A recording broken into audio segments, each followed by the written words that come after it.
सारी कंडीशंस होती हैं। तो इसका मतलब क्या हुआ, कहा कि जो मनी बैक गारंटी है वो अनकंडीशनल है, जबकि एक्चुअल में जब एग्रीमेंट की बारी आई तो वहां पर बहुत सारी कंडीशंस है कि पहले आपको ये करना पड़ेगा, फिर ये करना पड़ेगा, फिर ये करना पड़ेगा, फिर ये करना पड़ेगा, तब जाकर के आपके पैसे आपको वापस होंगे। ये गलत है, ऐसा आप नहीं कर सकते हो। इस क्लॉज को ध्यान से समझना, ये बहुत इंपॉर्टेंट है।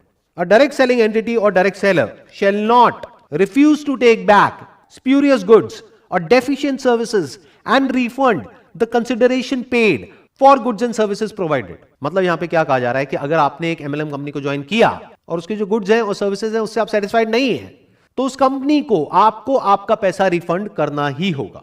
और यही सबसे बड़ा फर्क है एक जेन्युइन डायरेक्ट सेलिंग कंपनी में और एक फेक डायरेक्ट सेलिंग कंपनी में। जिस कंपनी को अपने प्रोडक्ट्स और सर्विसेज पे कॉन्फिडेंस होगा, उनकी जो मनी बैक गारंटी है वो अनकंडीशनल होगी। यानी कि वो कंपनी आपको ये नहीं बोलेगी कि आपने हमसे प्रोडक्ट खरीदा, सर्विस खरीदा, अब अगर आपको अपना पैसा वापस चाहिए तो आगे आपको इतने लोगों को और लेकर के आना पड़ेगा, तब आपको आपका पैसा वापस मिलेगा। अगर